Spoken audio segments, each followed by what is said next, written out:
Hello दोस्तों, स्वागत है आपका एक नई कहानी में। तो चलिए शुरू करते हैं। आज की कहानी हमारी है हांटेड चर्च।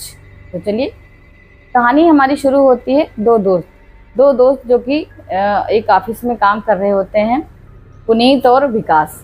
पुनीत और विकास बहुत ही अच्छे मित्र हैं आपस में। वो एक ही साथ एक ही ऑफिस में जाते हैं और एक ही जगह रहते भी हैं।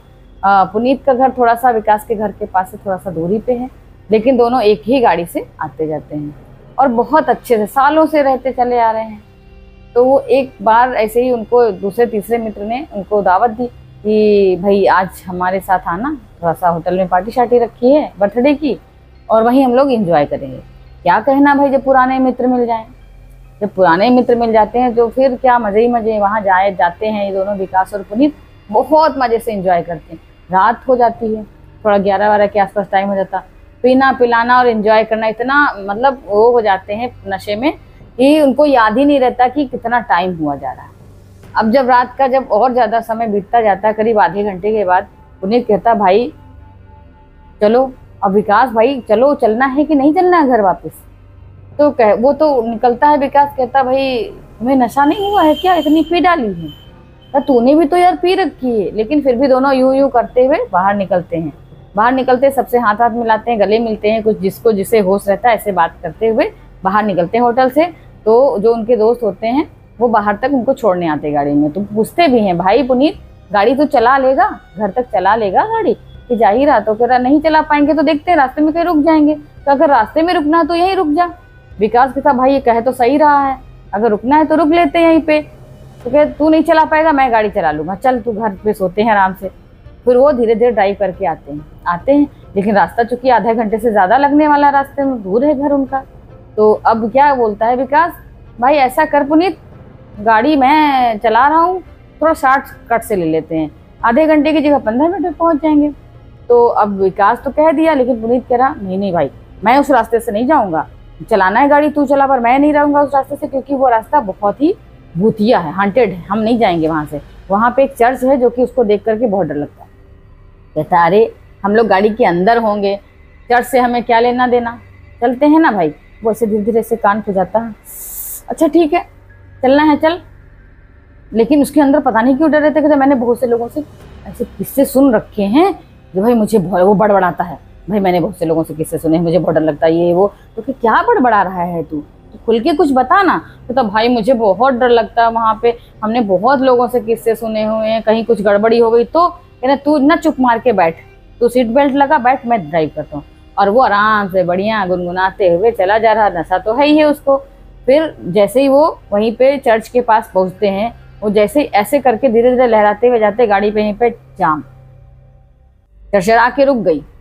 अब वो कहता भाई क्या हो गया, स्टार्ट कर रहा, गियर पे गियर, चिल्ला रही गाड़ी, चिचिहा रही है, रुक गई है, अब आगे बढ़ ही रही है। कहते अब क्या करें भाई। जैसे ही वो वहां पे रुकते हैं, वैसे ही चर्च में 12 बजे का घंटा टन टन बहुत तेज से, वो वही चर्च है तो वहां तो बेल बजनी बहुत जोर की आती है आवाज, ऊपर से घंटा होता है, आवाज आ रही है। लेकिन कहते हैं वर्षों से सालों से बहुत वीराने से खंडहर है पड़ा हुआ चर्च, और इसमें घंटे की आवाज आ रही है, ऐसा क्या? अब वो बहुत परेशान। पुनीत कह रहा भाई मैंने बोला था तुझसे। अब वो कहता गाड़ी से दोनों निकल करके बाहर खड़े होते, समझ लो आधा नशा वहीं पे खत्म। सुनसान रात, थोड़ी थोड़ी सी चांदनी चमक रही, दोनों खड़े हैं चर्च के बाहर, खड़े हुए हैं, देख रहे हैं इधर उधर, कुछ नहीं। तब तक देखते क्या है, एक पादरी, ये लंबे लंबे बाल और ऐसे सिर झुकाए बाइबिल पढ़ रहा। पुनीत कहता भाई ये तो बाइबिल पढ़ रहा। तो विकास कहता अच्छा तुम्हारी जान लटकी हुई है ना उधर में, खड़े रहो चुपचाप, तुम यहीं रुको, हम अभी आते हैं। वो भैया मोबाइल की टार्च जलाई और ऐसे ऐसे करके देखते चला गया। वो पादरी को देखा, कहा अरे पादरी, फादर आप ये पढ़ रहे हो?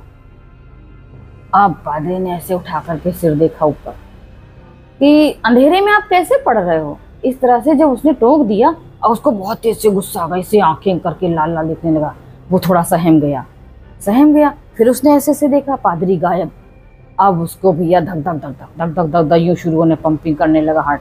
लेकिन फिर उसने टार्च को और जलाया, मतलब मोबाइल को ऐसे ऐसे जला करके आगे बढ़ा, देखा देखने में तो ये खंडहर जैसा लगता, पर अंदर तो ये बड़ा सुंदर दिख रहा है। और उसके मन में इच्छा होती है कि चलो अंदर जाके और देखते हैं। फिर वो अंदर जैसे से चला जाए। इधर बाहर पुनीत खड़ा हुआ, विकास अंदर पूरा खंडहर इधर उधर देख रहा। अंदर जाता है ना, वहां पे क्रूस दिखाई पड़ता, ना जीसस ना ही मदर मैरी, कुछ भी नहीं है। जैसा कि अधिकतर होता है कि क्रूस पे लटके हुए जीसस दिखाई पड़ते हैं, ना ही और कोई चीज धार्मिक कोई चीज वहां पे है ही नहीं। बस ऐसा उसको तब तक लगता है कि एक बेंच के पास बैठे हुए पादरी जो है, जहाँ पे क्रूस की जगह होती, उसी जगह पे छोटा सा एक वो बना होता है जहाँ पे फादर खड़े होते हैं, या फिर इधर साइड में वो ऐसे ही पादरी बैठे हुए जो हैं और बाइबल पढ़ रहे हैं।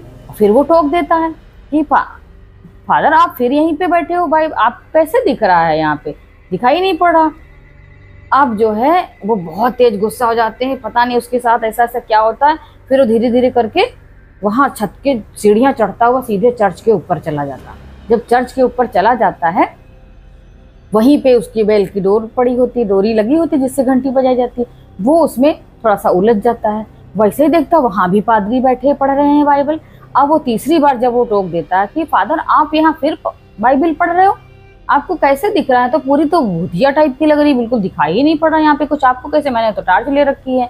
इतने में ही उनको इतनी गुस्सा आती है और वो क्या करते हैं, उस डोरी को जो रस्सी होती है उसको खींच लेते हैं। जैसे खींचते हैं, अब विकास का सारा नशा दूर, उसके वही जो रस्सी होती है ऐसे लिपट जाती है उसके गले में, और वो ऐसे जब खींचते हैं तो सीधे वो लटक जाता है उसी जो बेल का एक बढ़िया ऊपर से ऐसे बना होता लगाने का, उसी में लटका हुआ नीचे को खड़ा है। ऐसे रस्सी लटकी दिख रही, रस्सी हिल रही है, उसकी टांगे हिल रही, और वहीं लटका, वहीं से वो चिल्लाता है कस के, क्योंकि गले में उसकी रस्सी फंस जाती है, बहुत तेजी से लटक रहा होता है। जब तक उसकी जान निकलती नहीं तब तक वो चिल्लाता रहता है, पुनीत भाई मुझे बचाओ, पुनीत। पुनीत नीचे से देखता है ऐसे ऊपर, अम्मा विकास भाई क्या हो गया तुम्हें क्या हो गया, ऐसे करके देख रहा, विकास भाई मैं आ रहा हूँ। लेकिन तब तक एक ट्रक आ जाता है, ट्रक आ जाता है, उसमें एक पंजाबी ड्राइवर होता है हरनाम सिंह।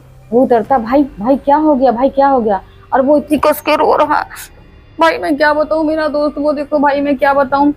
अब वो ट्रक ड्राइवर जो होता है वो भी ऐसे देखता है, वो तो लाश लटक रही है, लाश, और नीचे क्या है, उसके हाथ से मोबाइल जो है, एकदम से फोन आता, देखता है क्या फोन आ रहा, विकास तो वहाँ लटका पड़ा है, तो क्या कोई छलावा था, और वो चिल्ला रहा होता, देख रहा फोन बजा, हाँ विकास कह रहा, हाँ भाई मैं यहाँ हूँ, देखो इधर देखो, अरे मैं तो देख रहा हूँ लाश का, नहीं भाई और देखो अंदर देखो। अब देखा है, फिर से वो जहाँ ऊपर पलट के देखता है, विकास बात कर रहा, अरे ये क्या है, लेकिन विकास तो देख रहे मर भी चुका है। लेकिन पुनीत जो है उसको एकदम से डर लगता है, कहता भाई तू इसके चक्कर में मत पड़, तू वहाँ वो जिंदा नहीं है, वो मर चुका है। वो कह रहा नहीं भाई ये देखो विकास का फोन आया है, विकास मुझे बुला रहा है। वो कह रहा नहीं भाई विकास जिंदा नहीं है, विकास के देखो वो लाश लटक रही, क्या नहीं फोन बज रहा है, कि नहीं फोन बज रहा है, इसका छलावा है, मैं तुम्हें बताऊंगा, तुम चलो तुरंत ट्रक में मेरे बैठो और निकलो यहाँ से, अगर जान बचानी है तो चलो। अब वो जो है आनन फानन में ट्रक पे चढ़ के बैठ जाता है आगे उसी के पास, और उसकी गाड़ी में लगी होती है हनुमान चालीसा। वो जो ड्राइवर होता है वो बहुत भक्त होता है हनुमान चालीसा का, तो वो भी पढ़ रहा होता है। वो एकदम दोनों समझ लो सुरक्षित हो गए, इसमें बैठ गए। लेकिन क्या होता है कि थोड़ा सा आगे चलते हैं, वैसे ही देखते हैं क्या वही पादरी बड़े बड़े बालों वाला, वो लेकर के बाइबल साथ में खड़ा है, और उनकी जो है एकदम से टक्कर लगती है ट्रक की, और ट्रक जाता सीधे एक पेड़ में लग जाता है, बहुत तेजी से टकरा जाता है, लग करके टकरा जाता, वो ट्रक तो उलट जाता, लेकिन ये दोनों अलग गिरते हैं, जा करके गिर जाते हैं, और वहीं से उठ करके कैसे तैसे वो अपने घर तक पहुंचते। जब वो जा रहे होते घर पहुंचते हैं, तब वो जो ट्रक ड्राइवर होता है बताता है, मैं तुम्हें बताता हूँ ये क्या हाल है यहाँ पे, ऐसा क्यों होता है। वो बार बार जो पूछता है कि भाई वहाँ पे क्या, मैं तो ट्रक लेके जाऊँ सीधे चुपचाप निकल जाता हूँ, मैं तो ना किसी के बुलाने पे सुनता हूँ ना कुछ सुनता हूँ, क्योंकि मुझे तो रोज का जाना आना है, मैं सामान ढोता हूँ।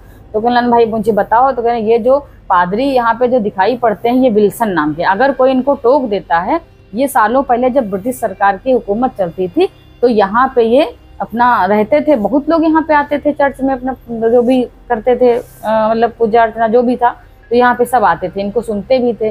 तो ब्रिटिश सरकार को एक बार ऐसी खबर लगी कि ये जो भारतीय लोग हैं इनको ये पनाह देते, इनको बचाते हैं, और इनको जो है आसपास मदद भी करते हैं जो भी इनसे बन पड़ती। तो ब्रिटिश सरकार के जो भी यहाँ पे मतलब हिटलर टाइप के थे, बहुत ज़्यादा इनको परेशान किया था, तो इनको क्या करते हैं, वो सरकार के भेजे हुए आदमी आते हैं ब्रिटिश सरकार के और अंग्रेजों के, तो वो लोग अंदर घुस जाते हैं तड़ातड़ करके, और इनको पादरी को उठा ले जाते हैं ऊपर, और चर्च के जो सबसे ऊपर का हिस्सा होता है उसमें रस्सी जो बेल बंधी होती है उसमें ऐसे करके बांध के लटका देते हैं, लोगों को दिखाने के लिए कि देखो मैंने पादरी का तुम्हारे कितना बुरा हाल। विल्सन पादरी जो होते हैं वो उसी में लटक करके उनकी जान मतलब चली जाती है, उनको भाई वो लोग लटका देते हैं। ये समझ लीजिए एक तरह से क्रूस पे लटका दिया, लटका देते हैं और वहीं पे उनको कीले ठोक देते हैं ऐसे करके। वो बेचारे ऊपर ऐसे लटके सब देखते हैं, काफी भयावह हो जाता। तब से वो जो है जो उनको भी, वो तो भाई आत्मा है, वो इधर से जो भी निकलता अगर उनको कोई टोक देता, क्योंकि उनकी मृत्यु जो हुई थी वो बाइबल ही पढ़ रहे थे, उसी समय आए थे अंग्रेज सैनिक और उनको उठा करके उस पर लटका दिया था। तब से जो है वो उनकी आत्मा यहीं भटक रही खंडहर में, वो कहीं नहीं गई। ये तो जर्जर हो गया, बिल्कुल बेकार हो गया। लेकिन जो भी इधर से निकलता है, जो निकलता है उसको अगर उसने कह दिया, कुछ भी कह दिया उनसे, तो समझ लो उसको छोड़ते नहीं। जैसे उनकी हत्या हुई थी वैसे ही ले जा करके वो भी उसको लटका देते। और विनीत जो वो पुनीत जो सुन रहे होते बात को तो समझते अच्छा आप समझ में आया, विकास ने टोका तो था, मेरे ही सामने टोका था कि हाँ भाई विकास ने पादरी को टोका था, इसीलिए विकास के साथ ये घटना हुई। और कहें तो फिर भैया वो मोबाइल जो बजा, लेकिन मोबाइल बजना ही तो बता रहा था कि तुमको भी वो बुला रहे थे कि जाओ तुम भी उसके अंदर जाओ और तुम्हें भी वो ऐसे ही लटका देते। हे राम, इतना डर उसके अंदर आ गया कि भाई अब मैं तो उस सड़क पे बिल्कुल भी नहीं जाऊंगा, अगर मैं गया तो मुझे मौत से नहीं दोस्ती करनी, मेरा दोस्त तो गया है लेकिन अब मैं नहीं जाऊंगा। वो कान पकड़ता है, सबको आगाह कर देता भाई उस रोड से कोई मत जाना। यानी कि तो क्या इसको किसी ने बेचा नहीं, इसको बनवाने की कोशिश नहीं करी कि जितने भी आए इसको गिराने के चक्कर में आए, जो भी टीम आई सब मौत के मुंह में समा गई।